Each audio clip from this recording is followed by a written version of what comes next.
Hello and welcome to my journey to make my room aesthetic. So this plain wall, yes, we're going to decorate it with some album covers.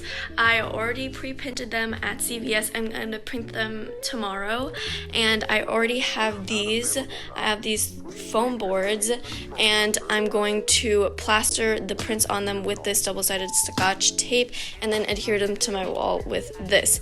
And as you can see, I'm going to adhere them, so they're going to be stuck on there for a very long time. So as you can see, I'm probably going to be very paranoid about the order or arrangement of these photos. And I already have some mock-ups on my iPad. See here. I also have other designs because I want this to literally be perfect and I want them to be the way I want them to be. So there's a little rainbow design, there's another thing, there's all these other kind of designs that I like, but I'm going to have to pick the perfect one because it's gonna stay on my wall forever. So see you tomorrow.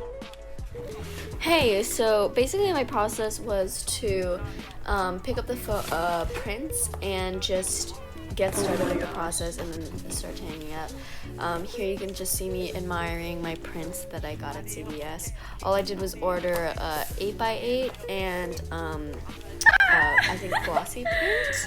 Oh my god. So here you can see my dad is doing some of the measurements, and he did a lot of the heavy lifting in this project, in this DIY, so props to him. I did some of the process. So basically what I tried to do was put these, measure out the foam board and cut the exact measurements, outlining the prints, and then tape them on with this the green tape that I showed you, the double-sided tape that kind of looked like whiteout strips. But yeah, I wanted to use that and then just paste it on and then measure it, make it look all pretty, make sure everything's equal, everything is leveled.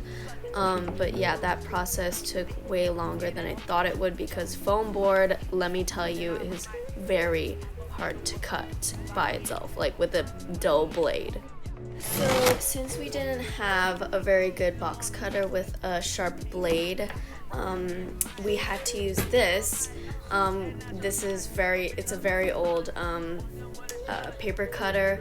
It is definitely not used for foam boards, but we had to make do with what we had because we were not about to go outside again. But it kind of worked fine. I mean, if that's really your last resort, I mean, it's totally fine.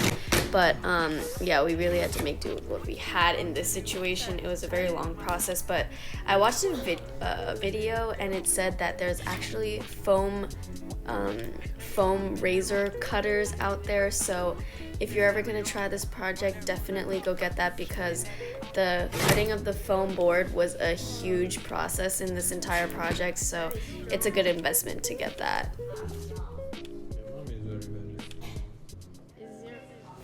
So here I'm just taping it with the double-sided tape, and I literally used the entire roll of tape for this one project, and that tape was really expensive. It was like $7 and it only lasted me one project. So maybe you don't get this kind of tape, but I do agree that this tape is very, very strong.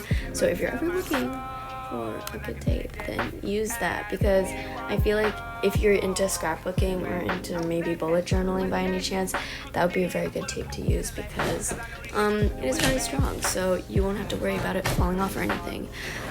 But here I'm just sticking on my favorite album, a very good album, not my favorite, but it's called The Man on the Moon by Kid Cudi. So if you want to stream it, then stream it.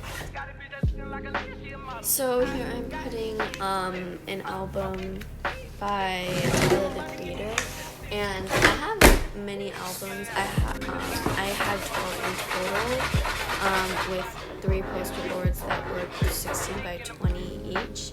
So in total I can make 12. But I have albums by Jeremy Zucker, I have it by Tyler, the Creator, Kid Cudi, Travis Scott, Black Bear, Jaden Smith, Chance the Rapper, and all those fun stuff. But here you can see what my albums looked like on my bed, laid out on my bed.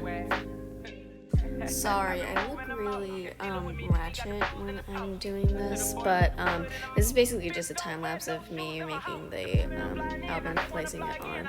It was a really long process, honestly.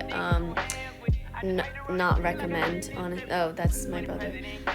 But this process took a very, very long time. It was very tiring.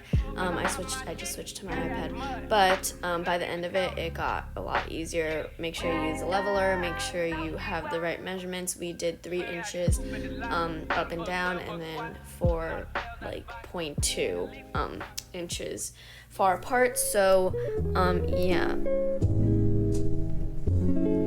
Hello! As you can see, my wall is all finished. So that means that's the end of this video. So hope you enjoyed my journey to make my room aesthetic. I'm probably gonna have another video about it, maybe like TikTok lights or something. But that's it for now. It looks so great and I'm so happy. So bye! Just in case you wanted to see what they look like in the daytime. Yeah, so I really like how it turned out. It looks amazing. I literally love it. There were rough patches, but in the end, it was all worth it, and I'm so glad it turned out this way. And I might be expanding the album soon, so stay tuned for that. Thank you for watching, and have a great day. Bye!